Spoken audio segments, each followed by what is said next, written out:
늦게까지 바쁘실 터인데도 계속해서 이 연구회에 참석하신 여러분들에게 감사의 말씀을 드립니다. 오늘은 제가 수행을 한 얘기를 하려고 합니다. 2000년도에 매우 충격적인 경험을 하게 되었습니다. 그래서 세상에 이럴 수가 있나 하는 그 회의심을 갖게 되고, 거기에서 보이는 이 세계는 한계가 있고 한계를 넘어서야 변하지 않는 세계를 경험할 수 있지 않겠나, 그런 생각을 하게 되었습니다. 보이는 이 세계는 겉과 속이 다른 얘기도 할 수 있고, 거짓말도 할 수 있고, 여러 가지 참 바람직하지 않은 일들이 일어나는 그것은 한계를 가진 이 세계 외에 남의 마음을 훤히 들여다본다면 거짓말을 어떻게 하겠습니까?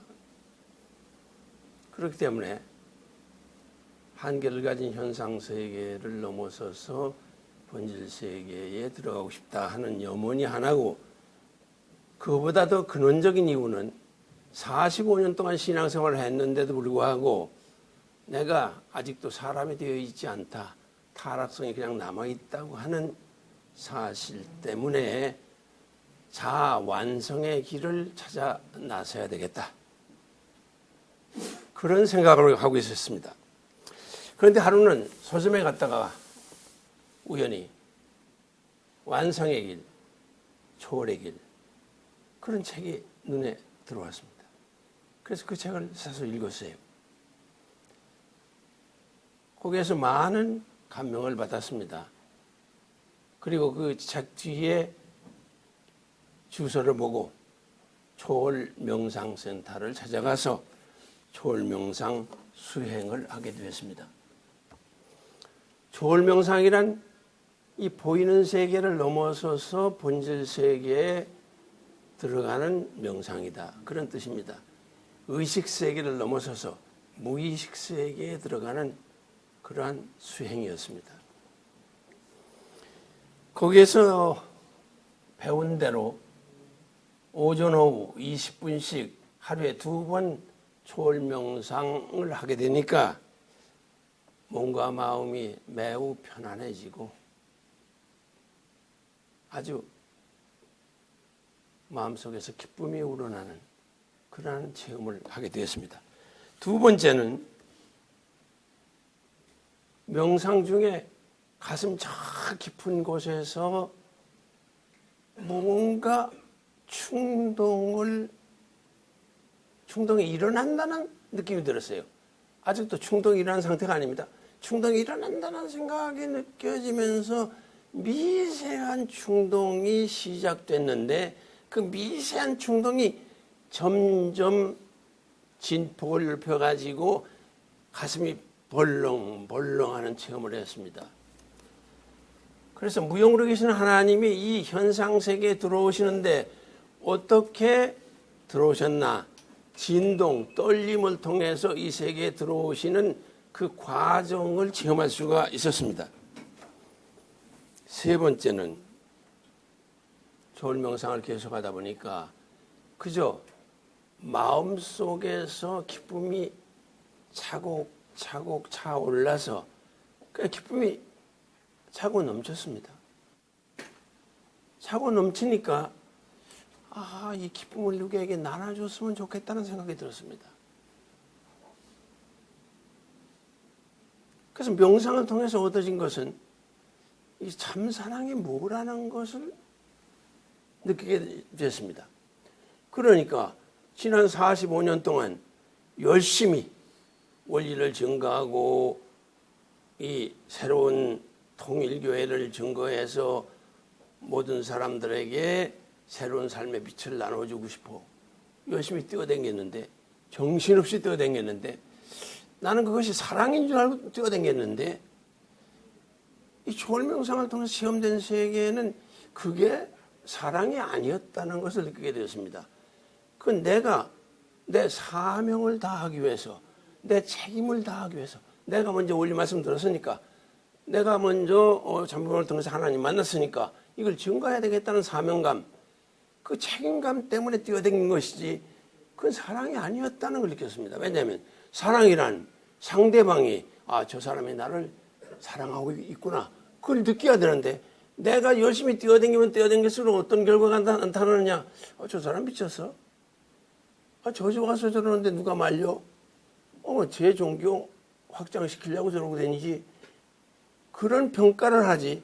누구도 내가 열심히 뛰어다니는 걸 보고 저 사람이 날 이렇게 사랑하는구나, 정말 고맙다, 나도 저 사람이 뭘 하는지 알아보겠다, 그런 사람이 없었어요. 그러고 보니까 이때까지 사랑의 삶을 산다고 살아왔는데 그건 사랑이 아니었다는 걸 알았어요. 사랑이란 뭐냐, 그저 마음속 깊이 우러나는 기쁨이 차고 넘쳐서, 그저 기쁨이 차고 넘쳐서 누군가 남을 위해서 뭔가 쓰임새가 되고 싶다, 남이 필요한 일을 도와주고 싶다, 그래서 하는 것이 사랑이다 하는 것을 조을명상승타에서 배우게 되었습니다. 두 번째로 단학수련원에 가서 1개월 동안 수련을 했습니다. 왜 여러 가지 수련을 했느냐? 여러 가지 수련을 했습니다. 그건 종교연합운동을 한 결과인지 모르겠습니다. 하나만 알면 아무것도 모른다. 현대사회는 소위 다원화 시대, 하나만 알면 아무것도 모르는 시대가 되었습니다. 그렇기 때문에 한 가지 수행법 가지고는 다 수행법을 배웠다고 할 수 없다, 그렇게 생각이 들어서 기공을 배우고 싶었거든요. 기공은 도교의 수행법인데 한국에 도교가 없으니까 도교의 수행법을 배우는 기공센터를 찾을 길이 없잖아요. 그런 관심을 가지고 버스를 타고 가다가 보니까 단학기공이라고 하는 간판이 눈에 들어왔습니다. 그래서 단학기공센터에 가서 한 달 동안 수행을 했어요. 수행센터를 돌아다니면서 깨달은 것은요, 나는 수행센터는 늙은이들이 이제 죽기 전에 뭔가 좀 인생을 회고하고 어떻게 사는 게 좋을까를 공부하기 위해서 늙은이들 모이는 데 아닌 줄 알았어요. 그런데 어느 수행센터를 가도 나같이 늙은이는 없었습니다. 전부 저러면서. 이 시대가 이상한 시대입니다. 40, 40대 엘리트들이 모이는 것이 지금 명상센터입니다. 거기 수련을 하게 되면 끝난 다음에 반드시 소제를 하거든요. 그러니까 젊은 사람들하고 열심히 소제를 하고 그런 생활을 했어요.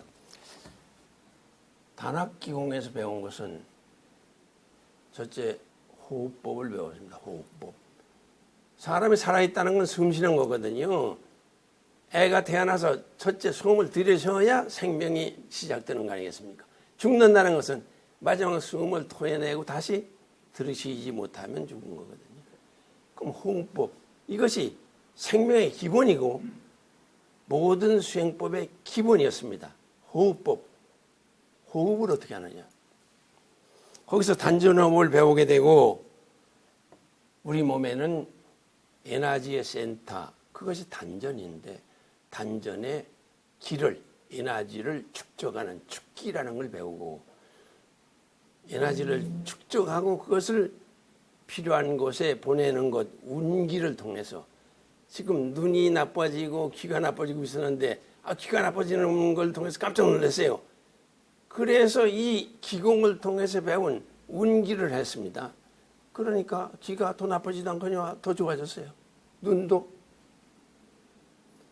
그러니까 손을 비비고, 기공이라고 하는 것은 동작과 의식과 호흡 세 가지가 합해지면 진기가 나온다, 참된 에너지가 나온다는 이론인데, 손을 비비면서 비비면 이게 따뜻해지는데 의식을 여기에 집중해서 눈에 대면 눈이 그냥 따끔따끔해서 견딜 수 없습니다. 이게 그런 되고 있는데 분명히 기가 작용하고 있는 걸 느끼거든요. 그래서 저를 보면 상당히 건강이 좋아졌다고 그러는데 일생 동안 피곤하지 않은 날이 없었습니다. 그런데 기공을 하면서 피곤이 없어졌어요. 물론 나이 들었으니까 체력이나 근력은 줄었죠. 그러나 어느 경우든지 아침에 자고 일어나도 피곤했었는데 피곤이 없어졌습니다. 그러나 생활 리듬이 바뀌면 물론 피곤하죠. 예. 그러니까 기공을 배워서 호흡법을 하게 되고 호흡법에 따라서 이 축기, 운기를 배움으로써 신체도 관리하게 되고 마음이 편안하고 몸도 건강하게 됐습니다. 그 다음 기공수련에서는 두 번째로 양손을 가슴에 대고 사랑합니다 라고 말하라고 그러더군요. 교사가. 그래서 사랑합니다 했어요. 그랬더니 눈물이 확 쏟아졌습니다. 왜 눈물이 났는지 나 자신도 모르겠어요. 그러고는 생각한 것이 자기를 사랑하는 건 죄인데 이때까지 일생 동안 남만 사랑해야지 자기를 사랑하는 건 죄인 줄 알았는데 나를 사랑합니다 하니까 눈물이 확 쏟아졌단 말이에요. 수행함을 하면서 느낀 게 뭐냐. 자기를 사랑하지 않는 사람은 남도 사랑할 수 없다는 것을 배웠습니다. 자기를 사랑한다는 건 뭐냐면 이기적으로 자기만 아끼고 사랑하는 게 아니라 내가 하나님이 만든 몸이라는 것, 하나님이 나를 사랑하신다는 것을 알고 나를 사랑하게 되면 저 사람도 하나님이 만든 사람, 귀한 하나님 몸, 그걸 알고 남을 사랑하게 된다는 거고, 둘째는 내가 나를 사랑하고 내가 기쁘고 행복해야지. 내가 기쁘지 않은데 제가 그냥 걱정투성이를 끌어안고 골머리를 앓고 있는데 남을 어떻게 사랑합니까? 제가 행복하지 않고는 남도 사랑할 수 없다는 걸 비로소 알았어요. 그 다음에 여러 가지를 배웠습니다. 계열수련, 지감수련, 자율진동수련 여러 가지 경험을 했어요. 그래서 인간 체내에 많은 잠재 능력이 있음도 공부하게 됐습니다. 그래서 그 잠재 능력을 활용해서 신과 교통도 하고 합일의 경지하기도 하고 그런 것이 이 기공이었습니다. 물론 도교의 기공은 장생불사하는 선인이 되는 것, 신선이 되는 게 도교의 목적이었습니다만은 그렇게 깊이 들어갈 생각을 안 했습니다. 여러 가지 수행을 체험했지만은 깊이 들어갈 생각이 전혀 없었어요. 왜냐하면 수박 겉핥기식으로 여러 수행법을 공부했다 하더라도 그 기본을 배운 거거든요. 기본을 배웠으면 기본만 착실히 반복하면 된다는 생각을 갖게 되었습니다. 그 이유는 이 기공센터에 다녔는데 어떤 분이 나는 건강이 대단히 나빴는데 여기 와서 3년 동안 수련을 해가지고 아주 건강해졌다는 거예요. 건강에 자신이 있어서 안 나왔다는 거예요. 3년 동안 안 나오니까 또 아파서 다시 나왔다는 거예요. 단합기공에 가면요. 평생 회원이 되라고 굉장히 그냥 권면합니다. 예, 한 달에 9만 원인데 350만 원만 내면 평생 회원이 된다고 여러 가지 좋은 점이 있다고 해서 그걸 설명을 합니다. 그러나 그 사람을 보고 아무리 여기 오래 다니면 뭐예요? 평생 회원 되면 뭐합니까? 하다 쉬면 몇 장 할 것이란 말이에요. 그러니까 나는 한 달 댕겼지만은 계속 하고 있으니까. 예. 그러니까 오래 댕기는 것도 좋지만 계속하는 것이 더 중요하다는 걸 알게 되었습니다. 그 다음에 찾아간 것이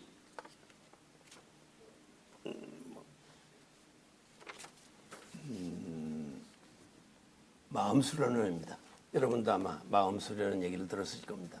마음수련이 전국에 수행기관으로서 대단히 많습니다. 또 논산에 본부는 가보지 않았지만 아주 굉장한 시설을 해놓고 마음수련원이 엄청난 발전을 하고 있는 수행기관이라는 걸 알 수 있습니다. 그래서 마음수련원을 찾아갔는데 벌써 문 앞에 가니까 양쪽에 거기 수행하는 사람들이 쭉 늘어서 가지고는 얼마나 친절히 인사하고 반겨주는지 야 이거 별 세상에 왔구나. 통일교회 1950년대 교회 같구나. 그런 느낌을 받았습니다. 안내해서 들어가니까 차를 대접하고, 이제 특별 정기 강좌 2시간 강의를 들었습니다만 끝나니까 점심을 대접하고 또 친절히 갈 때도 안녕히 가시라고 그러고. 야, 참 대단하다. 저런 그 봉사와 사랑의 마음이 어디서 우러났을까? 2시간 강의를 듣고 돌아가서 생각해 보니까 저분들이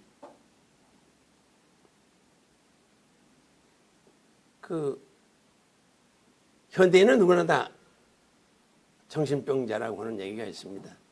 예, 정도의 차이가 있는 것뿐이다. 예, 우울증이 있다든가 뭐 여러 가지 정신분열증을 앓고 있다는 건데, 세상 살다가 남편으로부터 스트레스를 받고 시댁으로부터 스트레스를 받고 막 그래가지고는 그게 무의식에 쌓여가지고 이게 콤플렉스가 돼가지고 열등감을 느껴서 좌절하게 되고, 그러니까 삶의 의욕이 없어지고 식욕이 없어지고 도저히 살 기력이 없어지잖아요.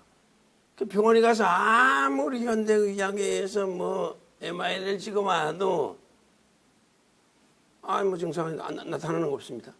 그러나 그냥 주저앉아서 맥락한 채로 살아가니까 이런 사람들은 여기 와서 수행을 하고는요 완전히 새 사람이 돼가지고 그냥 펄펄 날아 살고 있습니다. 그러니까 불교의 수행이란 참나를 떠나는 여정이니까 참나를 찾아가는 건데, 마음 수련은의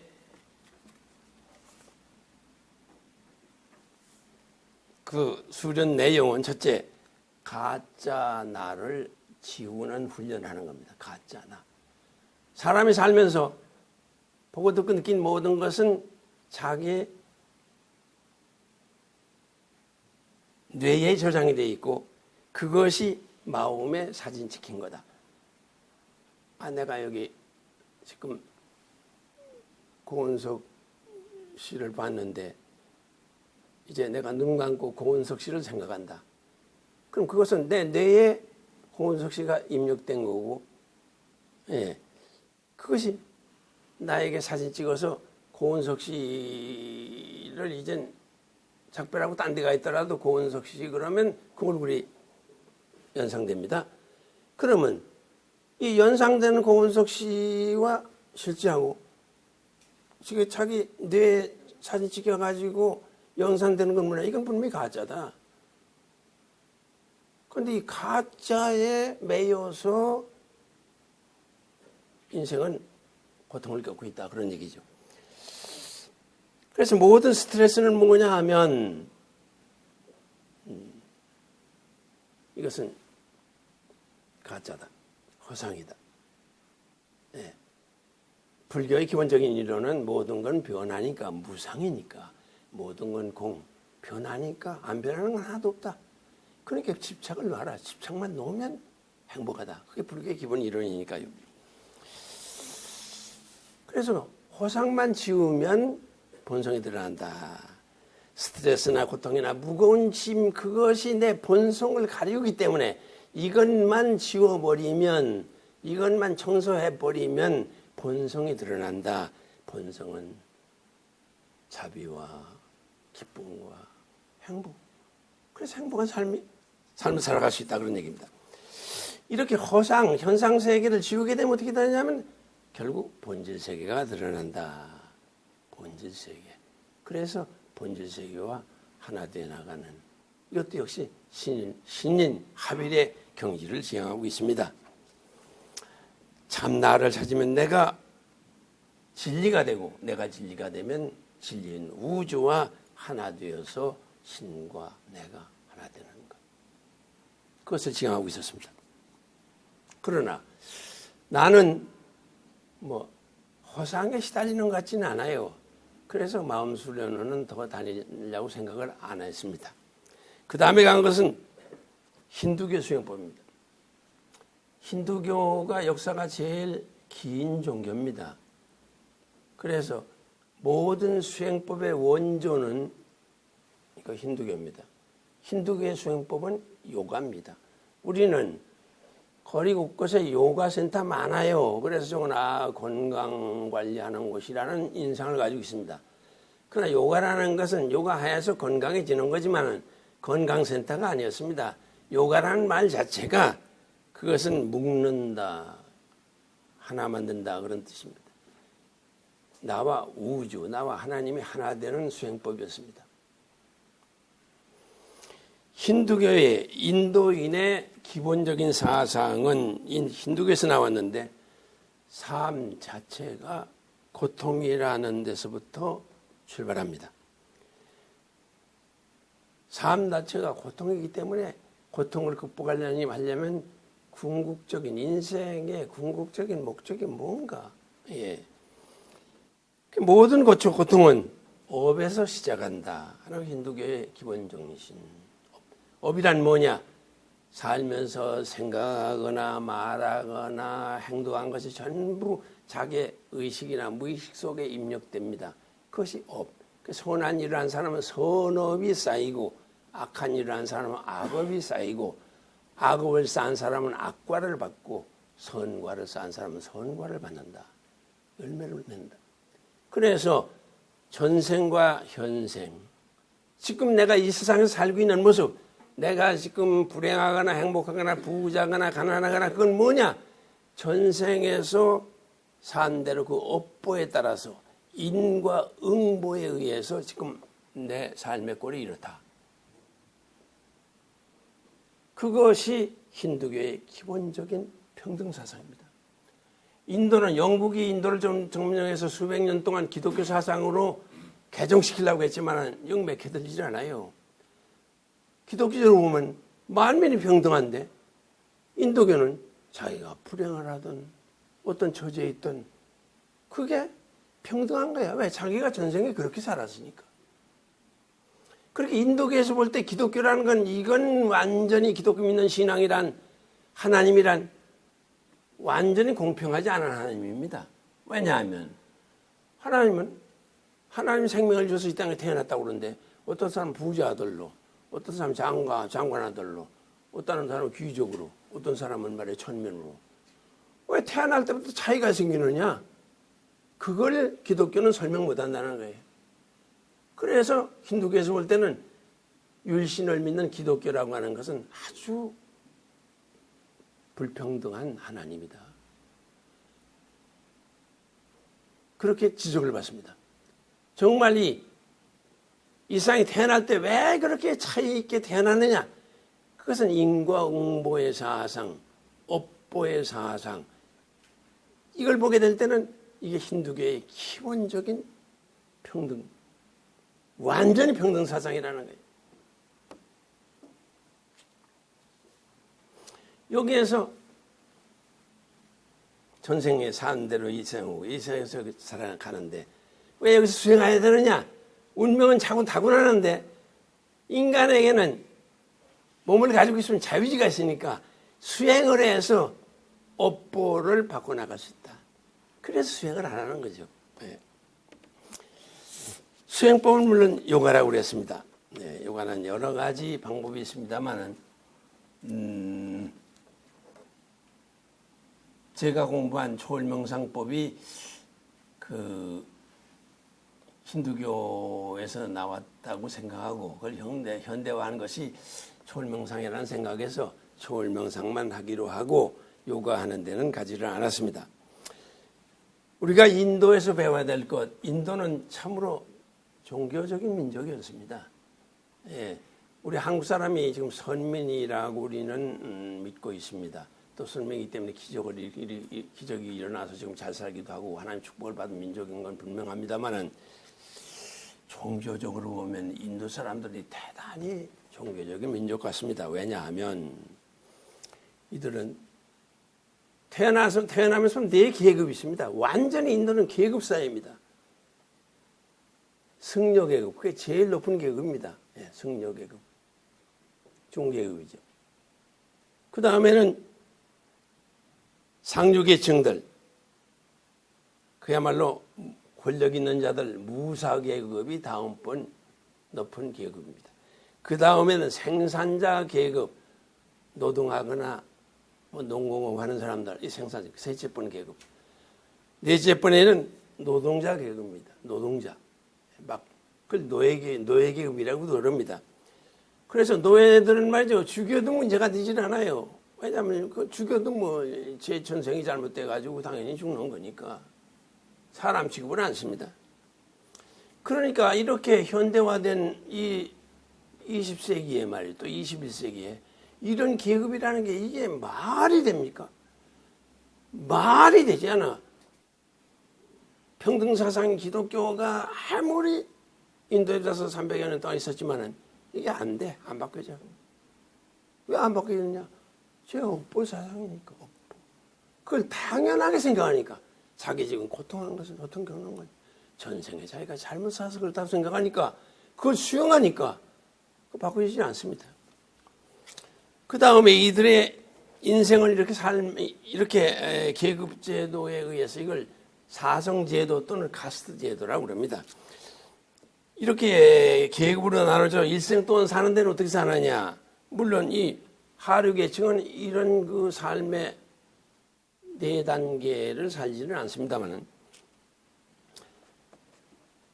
인간은 태어나서 네 단계를 살고 가는데 첫째가 학습기입니다. 인도인은 누구나 태어나면 어려서 8살부터 12살이 될 때까지 힌두교 승려, 힌두교 지도자한테 가서 그 집에 들어가서 합니다. 들어가서 배우는 거예요. 힌두교를 배우는 겁니다. 그럼 먹는 건 어떡하냐? 먹는 건 닭발, 거리 나가서 얻어다 먹습니다. 그 어떻게 얻어다 먹느냐? 제도가 그렇게 되어 있기 때문에 자기들 먹기 전에 벌써 이들을 위해서 먹을 걸 준비하고 기다리고 있습니다. 공부하는 사람들을 그들을 위해서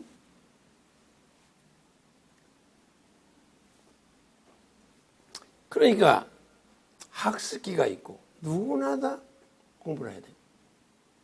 그 다음에는 가족기가 있습니다. 결혼해가지고 가장으로서 충실히 가정으로 해서 봉사해야 됩니다. 가정으로 해서. 그 다음에 자녀를 다 결혼시켜놓고 그 다음에는 이제 3단계는 산에 들어가서 수행하는 기간. 그걸 임주기. 숲에 들어가서 사는. 그래서 명상하고 제사하는 삶만 전념합니다.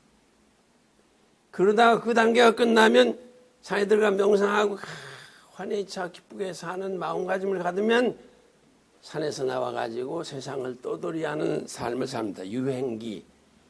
떠돌이하면서 인생을 즐기는 삶. 떠돌이하면서 뭘 먹고 어떻게 그들이 즐겁게 살 수 있느냐. 그래서 김항재 교수께서 인도에 가서 자주 한 달, 두 달씩 가 있어서 물어봤습니다.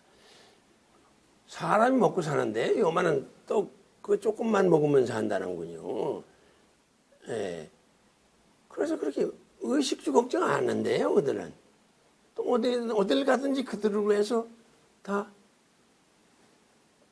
내줄 수 있는 그런 사회 환경이 되어야 되는 것입니다.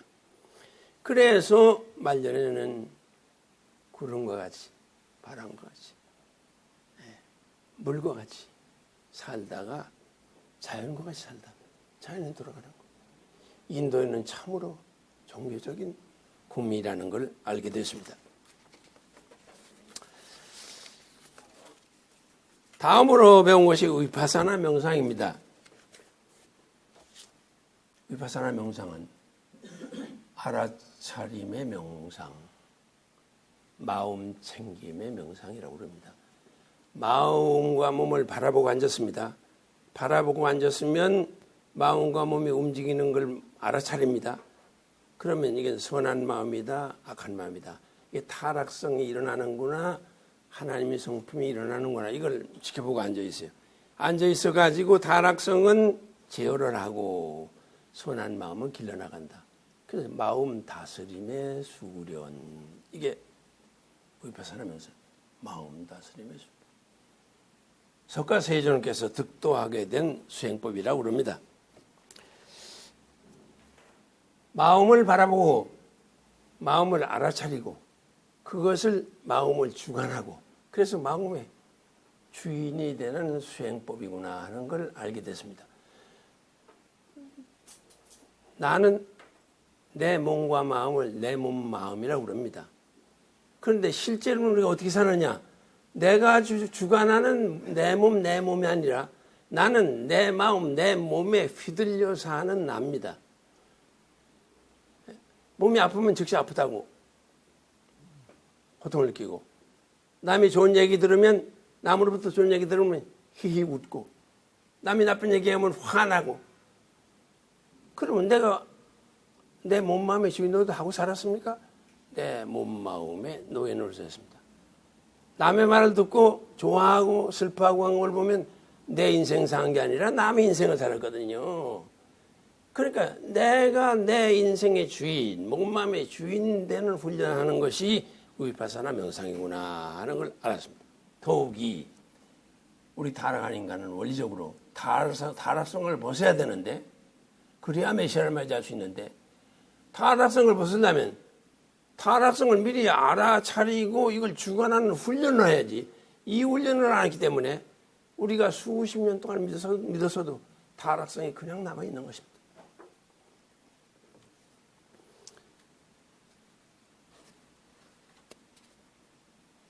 이렇게 불교의 수행이라고 하는 것은 알아차려서 마음을 다스리는 수행인데 그것은 무엇보다도 인생을 고해라고 생각하는 데서부터 출발하니까 고통을 어떻게 내려놓느냐 그것이 명상의 목적이기도 합니다. 고통을 어떻게 내려놓느냐 그러면 모든 것을 내려놓는 훈련을 하는 겁니다. 사람이 행복하게 사는데 왜 불행한 것 가지고 머리 싸매고 고통을 겪느냐 그거예요. 사람이 괴로운 건 뭐냐 전부 과거의 삶 그게 고통이에요. 미래에 대한 불안 그것 때문에 지금 고통을 겪고 있는 거예요. 그러니까 과거의 고통 미래에 대한 불안만 내려놓으면 현재를 살아갈 수 있습니다. 현재. 그래서 위파사나 명상을 통해서 내려놓는 걸 배웠고 현재를 살아가는 걸 배웠습니다. 현재. 인생이 뭐냐?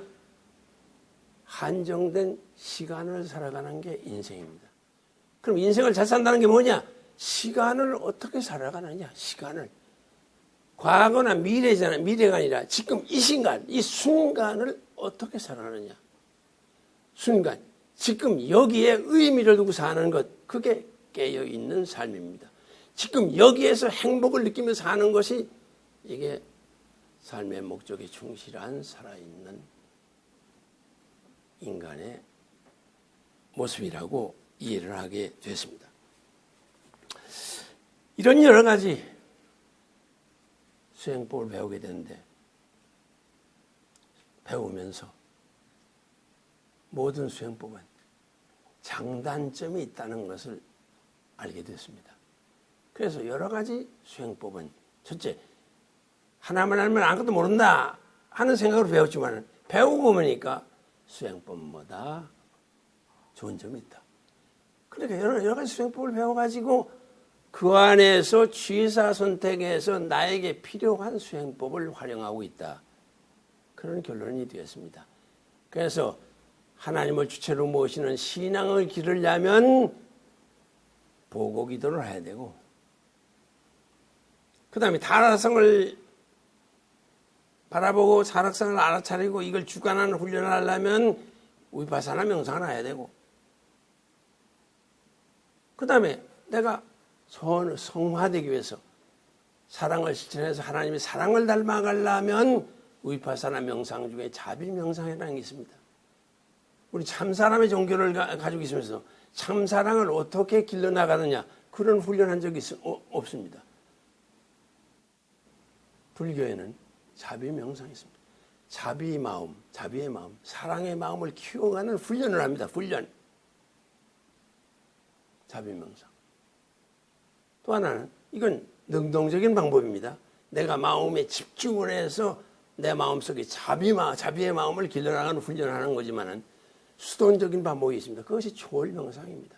가만히 앉아서 마음이 가고 싶은 대로 마음을 해방시켜 놓으면 이것이 현상세계를 넘어서 가지고 하나님 영역에 들어가서 하나님의 성품을 내 마음속에 물들여 나오는 초월명상, 이것이 대단히 유익한 수행법이었습니다. 그래서 이런 네 가지 수행법을 필요에 따라서 할 수 있게 된 것, 이것이 여러 가지 수행법을 배운 결과라고 생각이 됩니다. 이런 수행을 통해서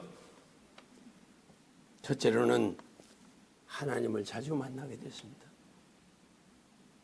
그래서 편안하고 기쁘고 환희에 찬 삶을 살게 됐다는 것. 둘째는 경계심이 사라졌습니다. 경계. 하나님 영역에 들어가면 경계가 없었습니다. 그래서 일생 동안 종교연합 운동한 사람이 이제는 큰 소리 칠 수 있습니다. 종교연합은 안 된다.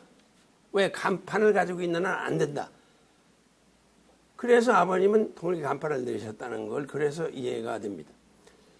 간판을 넘어서서 하나님 영역에 들어가면, 하나님 영역에 들어가도 이런 수행법에 따라서 자기가 관념이 있습니다. 교리가 있으니까. 교리가 굳어진 관념입니다. 관념이 있어서 영계가 서도 의식이 작용하기 때문에 그것이 관이 있다 하더라도 거기에서 만난 하나님은 다 똑같습니다.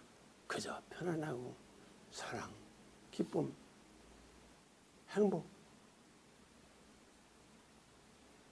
종교 통일은 안 되는 거고, 통일되는 건 뭐냐? 종교를 넘어서서 하나님 영역에 들어가게 될 때 거기는 모든 종교를 넘어선 상태, 동일한 환희와 감격 속에 행복하게 사는 그 세계가 있음을 알게 되었습니다. 이렇게 종교수행을 하다 보니까 이 통일교의 수련론을 배워본 적도 없고, 인격을 갖춘해서 어떤 수련을 해야 된다는 것도 뭐 들어본 적도 없고 그렇기 때문에 하다 보니까 아하, 통일교의 수련론을 이걸 좀 만들었으면 좋겠다. 그 남을 위해서 그런 게 아니라 나 자신을 위해서 죽기 전에 통일교의 수련론, 통일교 신앙론이 뭐냐, 통일교 신앙을 어떻게 해야 보다 잘할 수 있느냐, 그 다음에 그 신앙론에 따라서 어떻게 완성하는 수련을 하느냐. 그래서 신앙론과 수련론에 관심을 갖고 나 자신을 위해서 그걸 체계화할 필요가 있다고 생각했습니다. 그래서 공부하다 보니까 종교 수행이란 뭐냐. 예. 수행은 우리는 수련이라 그럽니다. 유일신교, 유대교, 캐톨릭, 개신교, 통일교, 이슬람교에서는 인격 수행을 수련이라 그럽니다. 인도교, 불교에서는 수행이라고 그럽니다. 물론 도교에서는 양생이라고도 하고, 유교에서는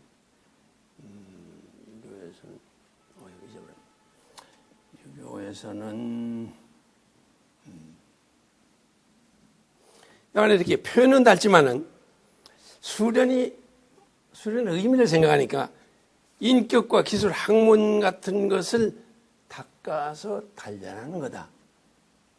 그럼 수행은 뭐냐? 종교의 가르침을 배우고 실천하는 거다. 수행은 행자가 들어있으니까 다 같은 인격을 연단하는 건 똑같습니다. 그러나 저것은 연마한다는데 강조점을 두지만은 입장은 배웠으면 행하라. 수행. 행위를 강조한다.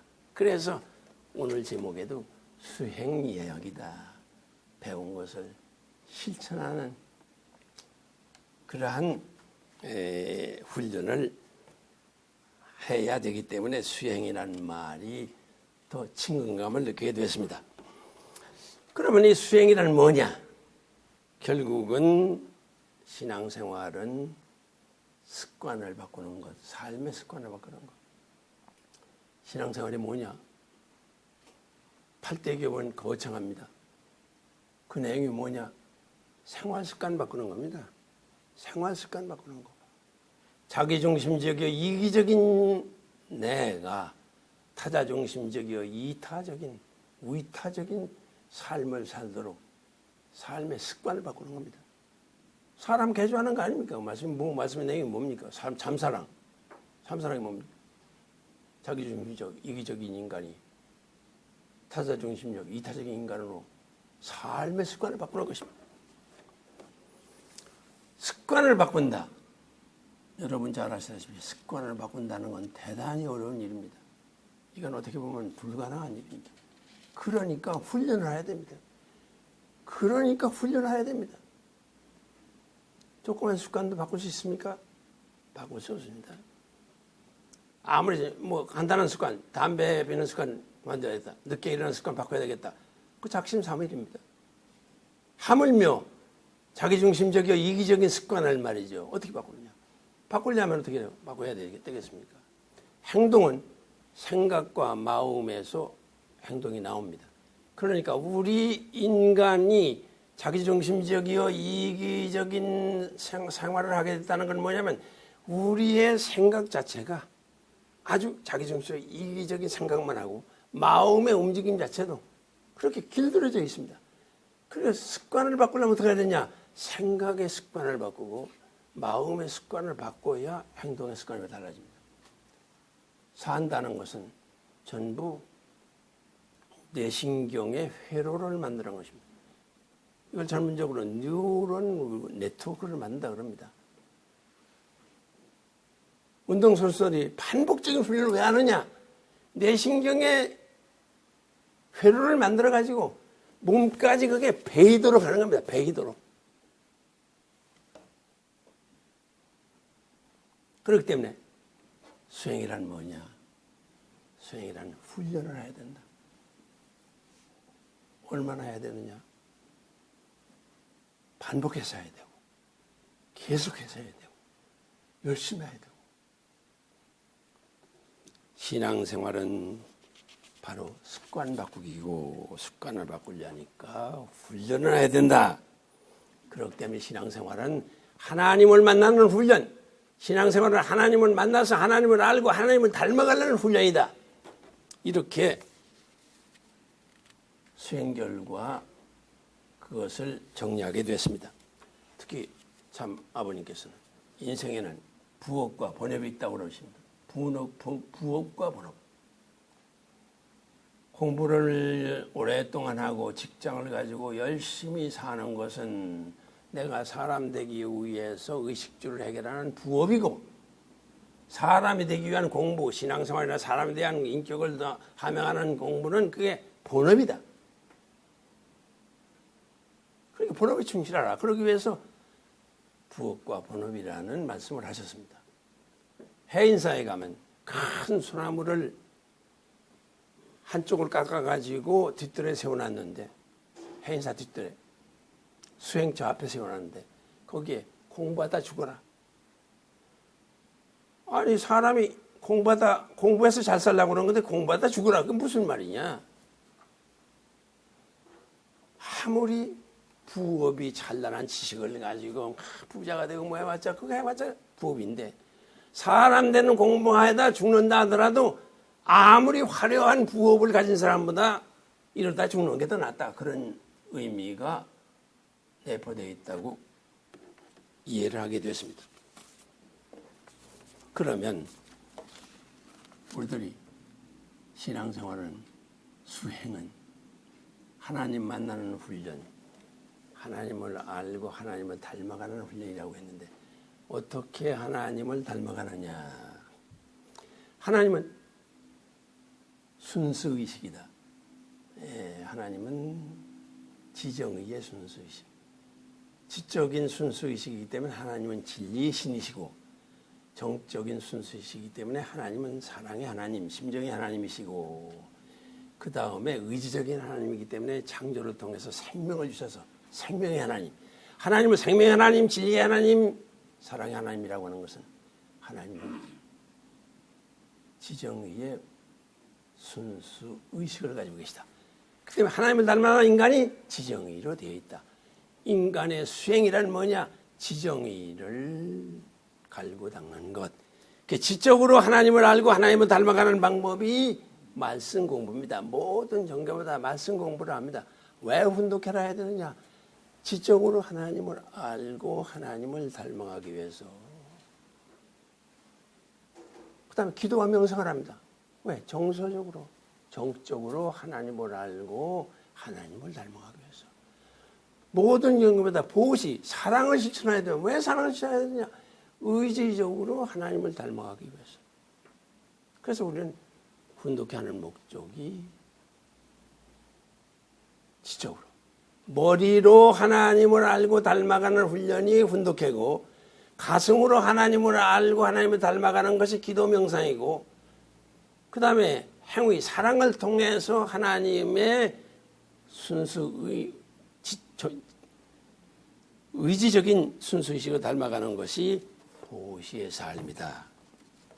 이 방법론을 정리했습니다. 그 다음에는 그러면 닮아가는 데는 어떻게 닮아가는 단계가 있다. 그건 창조원리의 성장기간 3단계, 소생기, 장성기, 완성기. 그 성장기간이 하나님을 닮아가는 기간, 성장하는 기간. 그래서 우리 신앙생활을 덮어놓고 3일 안에, 3일이면 뜻이 이루어진다고 정신을 띄워왔기 때문에 이런 거 생각할 여지가 없었습니다. 이런 거 생각할 수 없기 때문에 신앙이란 뭐냐? 하나님 만나 중생하고 중생에서 하나님을 잘 주체로 모시고 사는 믿음을 길러야 되고, 믿음을 길러다가 보면 타락성이 있으니까 타락성을 벗어야 되고, 타락성 벗기만 하면 되느냐? 하나님의 선한 성품을 닮아서 내가 사랑이신 하나님과 내가 사랑이 성숙함으로써 일체를 이루는 거기 때문에 이 단계적으로 하나님을 닮아 나간다. 그래서 중생과 믿음 깨끗하게 되는 내 타락성을 비워버려야, 빈 그릇이 돼야, 정화가 돼야 하나님이 들어오실 수 있고, 하나님이 들어오셔서 하나님을 닮아가지고 내가 성화돼야, 하나님의 거룩함을 닮아야 하나님의 성전이 될 수 있다. 그런데 이 단계를 지금까지 우리는 생각지도 않고 그저 3년 내에 이루어진다고 뛰어오기만 했습니다. 그러나 이제부터는 할 수 없습니다. 이제 우리가 정착을 하면 사람이 돼야 되니까 뛰어댕긴다고 하나님 나라 이루어지는 거 아닙니다. 내가 천일국의 주체는 개인이니까 내가 사람 안 되고는 천일국이 이루어지지 않습니다. 천일국의 기본 단위가 뭐냐? 가정. 내 가정이 천국 가정 안 돼가지고는 천일국이 이루어지지 않습니다. 믿음의 단계는 하나님을 주체로 모시는 훈련이다. 그런데 이때까지 우리는요, 하나님을 주체로 모시는데, 하나님을 만나는 방법인데 어떻게 했느냐?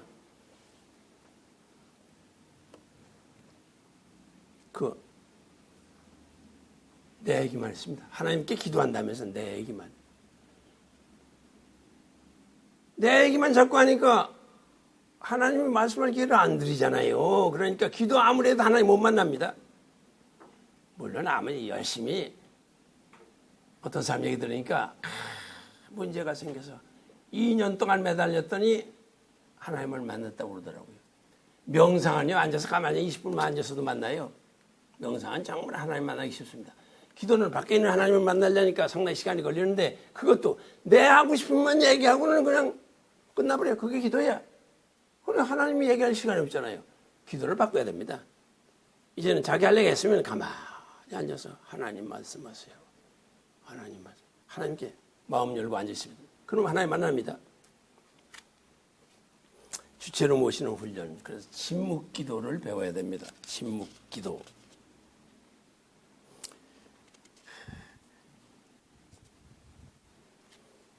그래서 이 믿음은 훈독회를 통해서 또 이렇게 기도를 통해서 또 봉사활동을 통해서 믿음이 자라나가지만, 이 소생장성 완성할 때까지 그 기본이 되는 게 믿음입니다. 신앙이 기본이 되어가지고 소생장성 완성 단계를 잘 올라갑니다.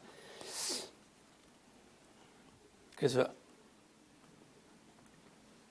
믿음은 하나님을 중심으로 한 삶의 훈련이다. 나의 가치관, 생활관, 세계관이 하나님 중심한, 하나님의 실체로 나타나신 참부모님 중심한 삶을 살아가는 훈련을 하는 것이다. 그 다음에 2단계는 정화기간인데, 자기를 비워야 하나님 들으실 거 아닙니까? 내가 꽉 차 있는데 뭐 하나님 들으실 자리가 있습니까? 그 정화란 뭐냐? 청소한다는 말입니다. 깨끗하게 한다는 말입니다. 정화. 정화에는 두 가지 방법이 있습니다. 수동적인 방법과 능동적인 방법. 하나님이 나를 정화시켜줘야 됩니다. 왜?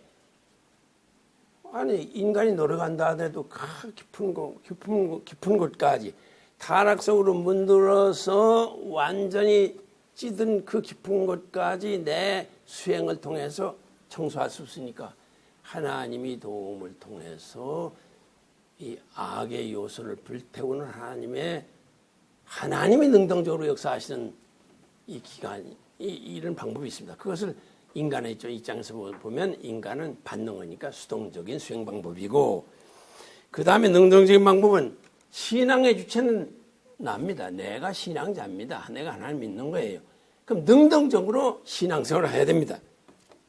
하나님께 마음을 열고 타락성을 비워버리고 하나님을 닮으려고 봉사하고 선행을 하고 이런 노력을 해나가야 되는 능동적인 단계, 타락성을 비우는 능동적인 일, 이걸 해야 됩니다.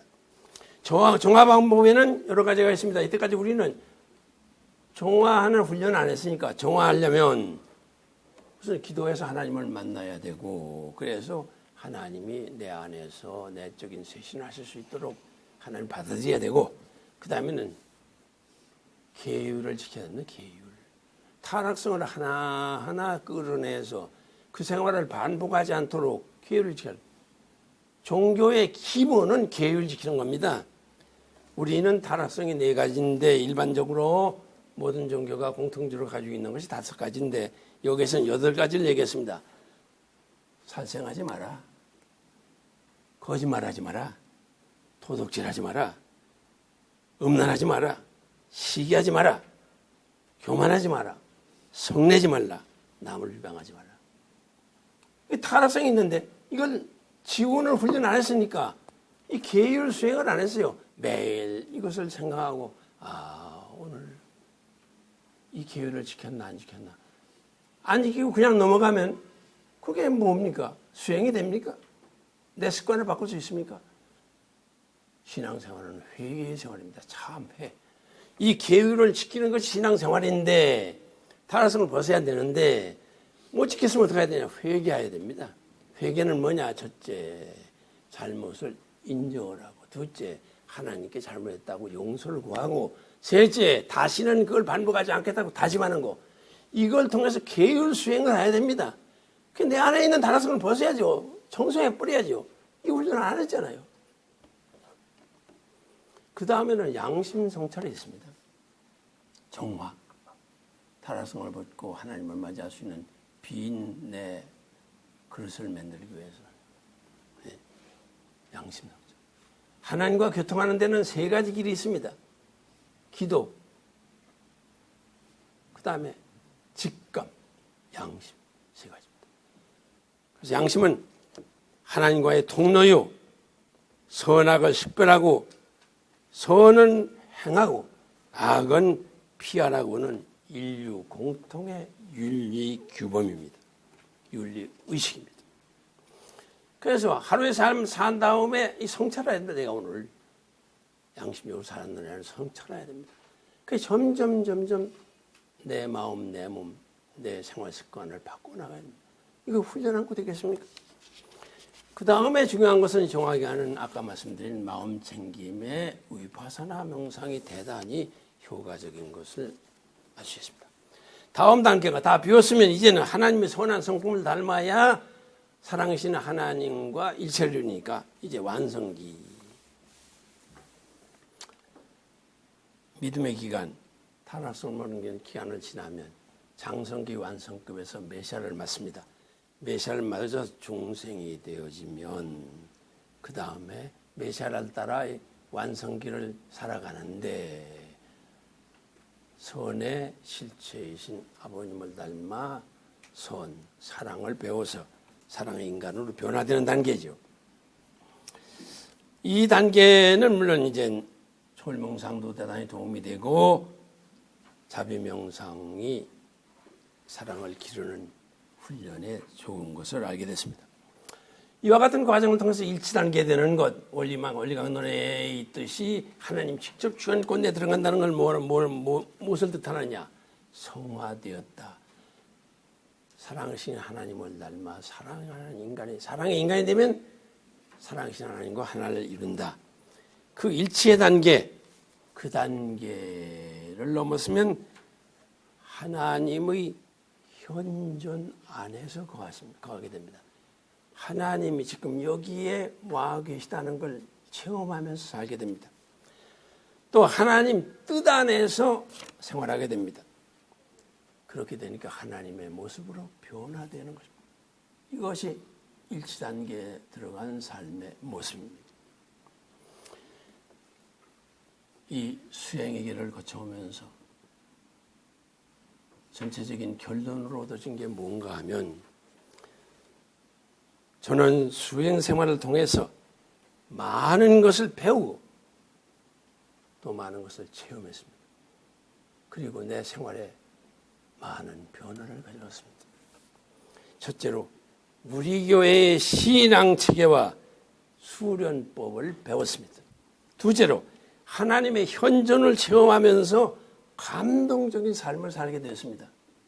셋째로 참부모님으로 말미암아 하나님을 알게 되고 구원을 받게 된 것을 더욱 감사하는 삶을 살게 됐습니다. 넷째로 언제나 어떤 경우나 사랑의 마음과 기쁨과 평화, 행복한 삶을 살게 됐습니다. 인생 삶이란 더욱이 인생이 뭐냐? 마음 한복판에 대못을 받는 게 인생살이라고 하는데, 이 험악한 세상에서 삶이 힘이 쌍곡선을 살아가야 할 인생에 놓여져서 어떻게 항상 기쁘고 평화롭겠습니까? 그러나 수행을 통해서 어떤 경우라도 사랑의 마음, 기쁨, 평화, 행복한 삶을 살 수 있는 방법을 배웠습니다. 끝으로 내 생명이 되신 하나님, 지금도 나로 하여금 살아 숨쉬게 하신 하나님을 느끼면서 하나님께 무한한 감사, 그 하나님을 알게 하시고 만나게 하신 참부모님께 감사를 드리면서 제 연구 발표를 끝이겠습니다. 대단히 고맙습니다.